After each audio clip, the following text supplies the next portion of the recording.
Hi friends, நாளைக்கு Christmas. எல்லாரும் ஒரே மாதிரியான மனநிலைமையில இருப்பீங்களான்னு கேட்டா அது ஆமான்னு சொல்ல முடியாது. காரணம், ஒவ்வொருத்தருக்கும் ஒவ்வொரு பிரச்சனை இருக்கு. இதுல நம்மளுடைய லைஃப் எப்படி நம்ம எடுத்துக்கிடணும் அப்படின்றதுக்கு ஒரு அழகான ஹாலிவுட் ஃபிலிம் இருக்கு. அது மூலமா ஒரு எக்ஸாம்பிள் சொல்லலாம்னு ஆசைப்படுறேன் நான். அதாவது it is a wonderful life அப்படின்னு ஒரு ஃபிலிம் இருக்கு. இந்த ஃபிலிம்ல வந்து ஹீரோ தன்னுடைய லைஃப்ல அடுத்த நாள் கிறிஸ்மஸ் தன்னுடைய ஒய்ஃபுக்கும் குழந்தைங்களுக்கும் ஒரு கிஃப்ட் கூட வாங்கி கொடுக்க முடியலையே அப்படின்னு சொல்லி வருத்தத்துல தன்னுடைய லைஃபை முடிச்சுக்கலாம், ஒரு மீனிங்லெஸ் லைஃபா இருக்கு அப்படின்னு நினைச்சிட்டு அவர் தற்கொலை செய்ய போறாரு. கடவுள் இதை தடுத்து நிறுத்துறதுக்காக ஒரு விஷயத்த பண்றாரு. அவர் இல்லைன்னா அவருடைய லைஃப் எப்படி இருந்திருக்கும் அப்படின்ற மாதிரி காமிக்காரு.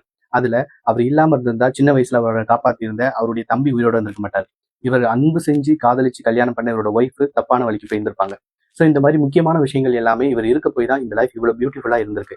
ஸோ இதுக்கப்புறமும் இவருடைய லைஃப்ல நடக்க வேண்டிய விஷயங்கள் ஏராளமானது இருக்கு. அதுக்கு கடவுள் வந்து ஒரு சிறப்பான ஒரு விஷயத்த வச்சிருக்காரு அப்படின்றத புரிஞ்சுக்காமலே இவர் வாழ்க்கையை முடிச்சுக்கலான்னு நினைச்சது வந்து தப்பான ஒரு விஷயம் அப்படின்றத கடவுள் புரிய வைக்காரு. அதுக்கப்புறம் அவருடைய லைஃப் வந்து ரொம்ப சூப்பரா இருக்கு. ஸோ இது மாதிரி தான் மை டியர் ஃப்ரெண்ட்ஸ், நம்ம லைஃப்ல நடக்கக்கூடிய நிறைய விஷயங்கள் வந்து நம்ம விருப்பப்படாமலோ இருந்திருக்கலாம். அதுக்காக அந்த என்டையர் லைஃபே நமக்கு வந்து ஒரு மோசமான கவலைக்குரிய லைஃப் அப்படின்னு நம்ம எடுத்துக்க முடியாது. ஸோ இது இனி வரும் காலகட்டத்தில் கடவுள் நமக்கு நல்ல வாழ்க்கையை வச்சிருக்காரு அப்படின்ற நம்பிக்கையில நாளைக்கு வரக்கூடிய கிறிஸ்மஸையும் இனி வரக்கூடிய நியூ இயரையும் நம்ம செலிப்ரேட் பண்ணலாம். Happy new year and happy Christmas.